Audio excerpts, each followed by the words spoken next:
indaba zomaskandi ziyojabula indaba zomaskandi ziyojabulisa.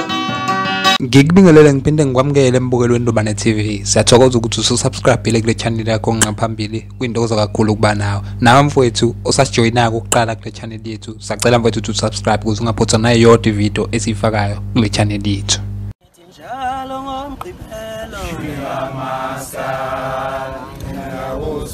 nginganyabusa wethu wenuyadlala into yafuseka. Njalo ngomgqibelo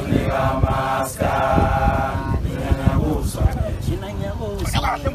wenuyadlala into yafuseka. Njalo ngomgqibelo nginganyabusa wethu wenuyadlala into yafuseka. Njalo ngomgqibelo nginganyabusa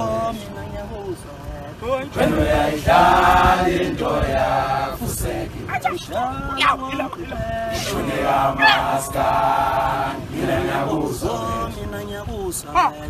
awusukanini madoda washo kamnandi lapha ke uDuyaza mbukelo othandekayo nezakhe lapha mbukelo othandekayo njoba sazi ke ukuthi ke kuzoba neshow lapha ke ushuni kaMaskandi lapha ke uzobudlala lapha ke ku-SABC1 mbukelo othandekayo. Noma ke singakalwazi lapha ke usuku la khona ushuni kaMaskandi ozodlala ngayo lapha ke okuwuhlelo lika Mthandeni mfokamanqele, kodwa ke siyazi ukuthi ke lizogcina lidlalile noma kanjani lapha mbukelo othandekayo. Kuyacelakala ukuthi ke amabhinqa enze show ukuthi ngempela ke ayasupporta lolu hlelo lezi ukuze lolu hlelo lolu luzokwazi ukuthi lithola ama views amaningi ukuze sizolokhu uqhubeke njalo lidlalile lapha mbukelo othandekayo. Kanti ke Olga Khuzani lapha ke umfoka Mpungose siyazi ukuthi lona ke lizoqala ngalo leli sonto esiya kulona lapha ke lo-26 lapha ke zika September mbukelo othandekayo. Lento enziwa yilezi insizwa zombili iyabongeka kakhulu ngoba ke siyazi ukuthi ke uMaskandi uyiwahlanisa unyaka impela kulandelana. Abantu abaningi bebewuthatha kancane uMaskandi, kodwa uthe bangabe usuhlanisa unyaka impela wonke umuntu wavula amehlo njengamanje ngoba oMaskandi sebeyovela lapha ke TV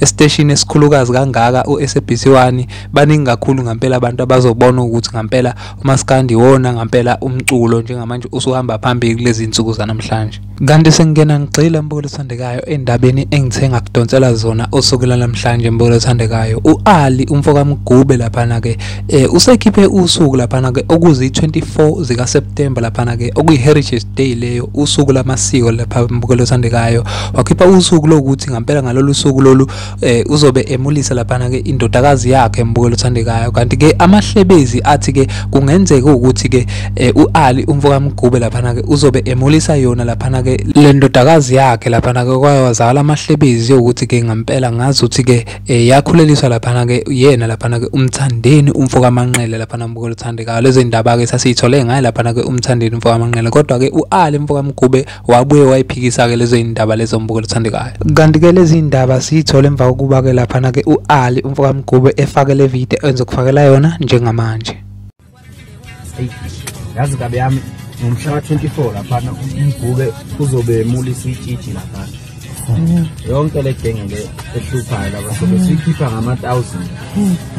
Sobe sikhipha ngama-1000 le genge ehamba imosha imicimbi yakhe. Wafika nje ungamenyiwe angihluphi. Wafika nje ungamenyiwe ngithi 10,000 phansi. Hamba uyokhupha amakhanda lapha. Isikhathele la magenge ahluphayo. Ngomhla ka-24 nje akube njalo lapha uMgube wemulisa itshitshi. Uthena ke umfoka Ndukuzembi lapha meqeda ukufaka le video mbukelo othandekayo lapha ke einkundleni zakhe zokuxhumana ezaziya ngo-Instagram. Kwaba khona umlandeli othile lapha ke ohambayo wayo comment lapha ke kwi-comment section wabhala wathi ke wemulisa umawengane ka-SK lapha mbukelo othandekayo. Kwathi ke kusenjalo mbukelo othandekayo kwaba khona omunye ozo-reply kule comment lena mbukelo othandekayo waveza ukuthi hayi kudlaliwe ngekhehla lapha ke mbukelo othandekayo. Ngizofisa uzuvo lwakho ke mina mayelana noludaba mbukelo othandekayo ukuthi wena ngabe uthini mayelana noludaba lo bese ngithi mina nami asihlanganeni ngokuzayo.